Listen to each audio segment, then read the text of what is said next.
You do not have a thinking problem. You have a silence problem. We have been conditioned to believe that overthinking is a sign of deep intelligence. We think that if we analyze a situation from 50 different angles, we will somehow find the perfect answer. But overthinking is not intelligence. It is uncontrolled noise. It is the sound of a mind that has completely lost its brakes. Today, we stop the spinning wheel. Welcome back to the quiet 1%. If you are watching this, you are likely exhausted.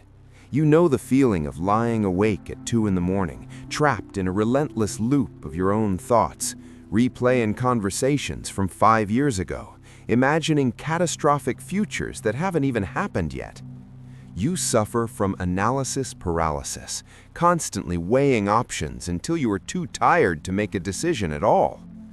But it is time to completely reframe your reality. Overthinking is not a symptom of depth. It is a symptom of a profound lack of control. In this masterclass, we are going to dissect the psychological root of overthinking. We will uncover why your brain refuses to shut off, how thinking is often a dangerous form of emotional avoidance, and how to use intentional silence as the ultimate reset mechanism for your life. If you are ready to reclaim your mental clarity, subscribe now. Let us begin. 1. What overthinking really is. Overthinking is not clarity. It is a mental rocking chair. It gives you something to do, but it gets you absolutely nowhere. In psychology, true problem solving is linear. You identify an issue, you gather data, you formulate a plan, and you execute. Overthinking is cyclical.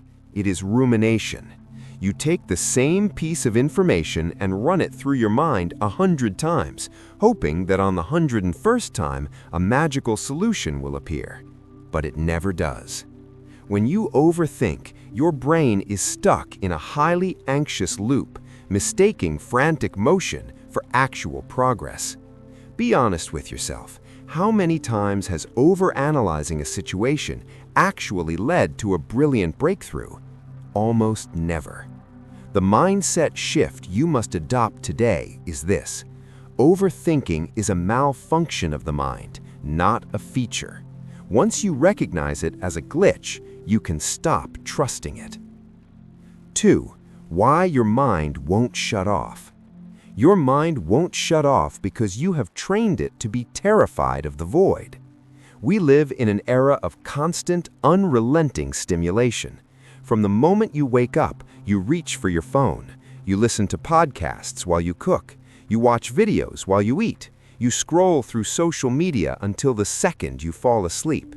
You have completely erased mental boundaries from your life.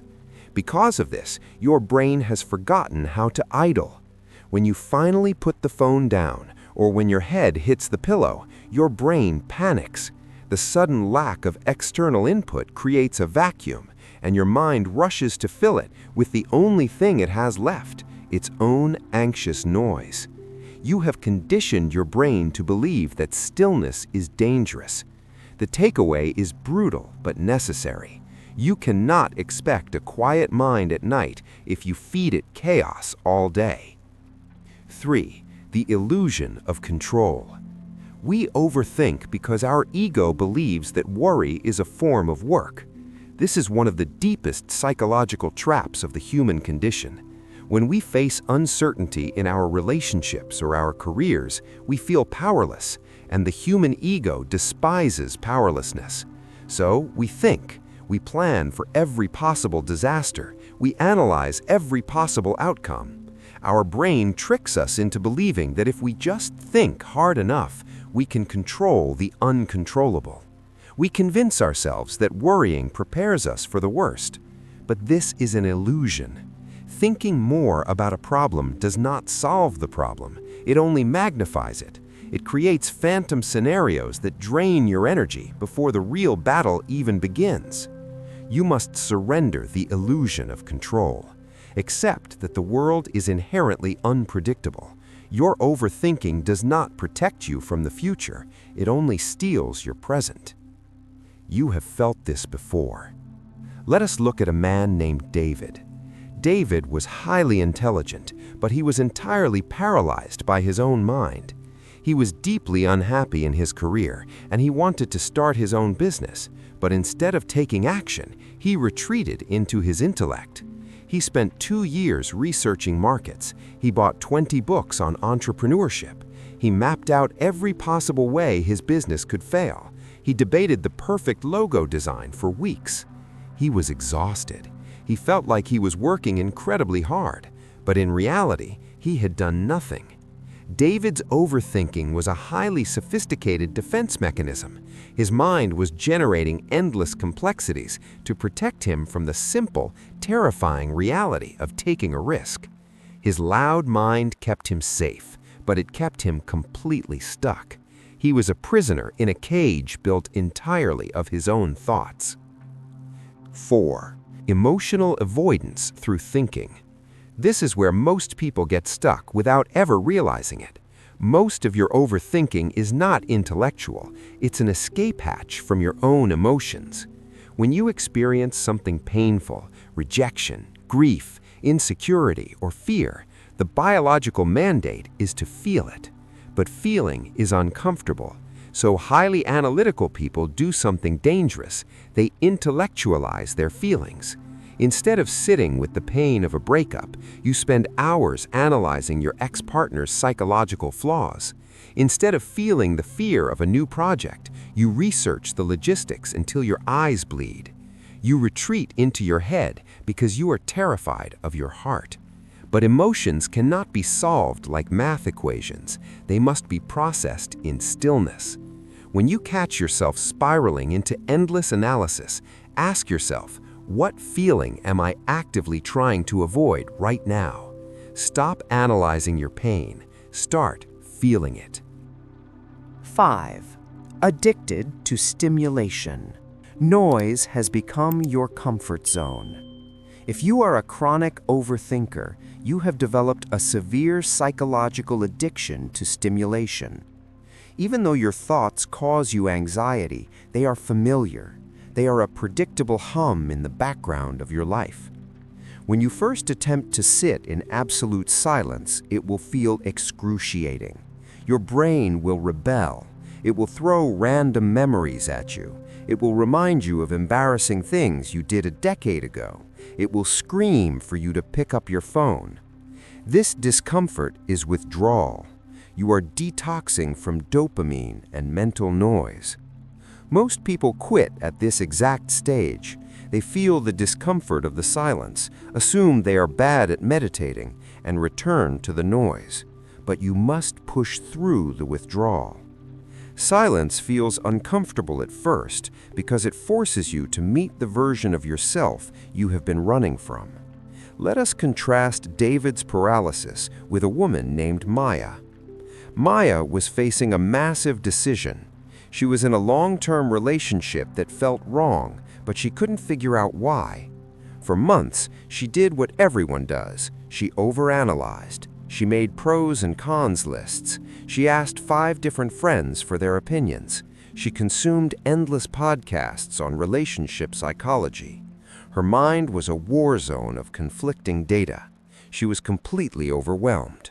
Finally, she hit a breaking point.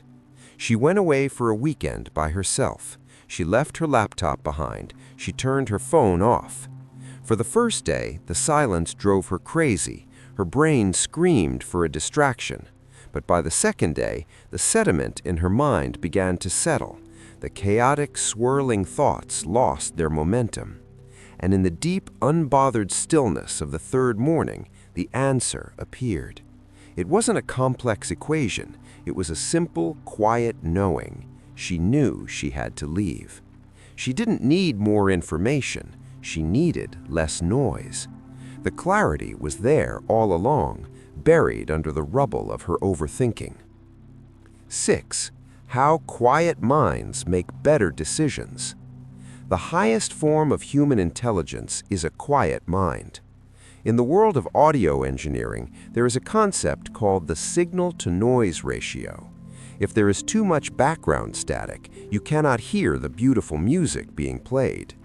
Your intuition, your true judgment, is the music. Your overthinking is the static.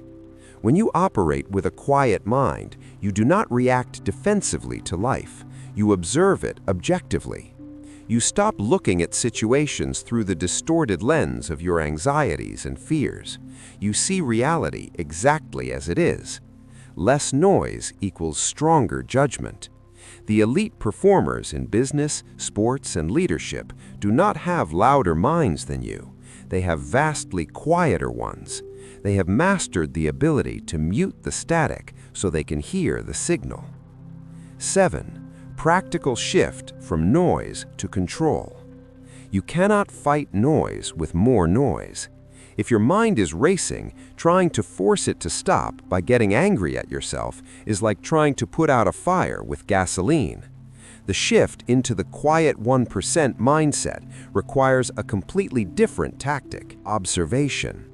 When the loop begins, do not engage with the thoughts. Do not argue with them. Do not follow them down the rabbit hole. Imagine you are sitting by a highway. Your thoughts are the cars driving past. The overthinker runs into traffic trying to stop every car. The master simply sits on the grass and watches them pass. You are not your thoughts. You are the silent observer behind them. When you choose stillness intentionally, you slowly starve the overthinking engine of the attention it needs to survive. We have reached the psychological core of this masterclass. If you take nothing else away from this video, burn this truth into your mind. Clarity does not come from thinking more. It comes from thinking less, but better. You do not need another book. You do not need another podcast. You do not need another opinion from a friend. You already have all the data you require. Your obsession with gathering more thoughts is exactly what is keeping you blind. The answer you are desperately searching for is waiting for you in the silence. You just have to be quiet enough to hear it. Silence is not an empty void. It is the most powerful psychological tool you possess. It is the ultimate filter, separating the trivial noise from the absolute truth. Reclaiming your mind will require severe mental discipline. You will have to intentionally build walls against the constant stimulation of the modern world. But when you do, you will step into a state of calm, unshakable control that most people will never experience. Thank you for spending your valuable time with us today. If this masterclass helped you break the cycle of overthinking, hit the like button and subscribe to the Quiet 1%. Now, I want you to be completely honest in the comments below. What is the one thought you keep repeating in your mind right now? Name it and release it. Stay focused, stay quiet. If you want to know the truth about talking too much, watch this video. We'll see you in the next video.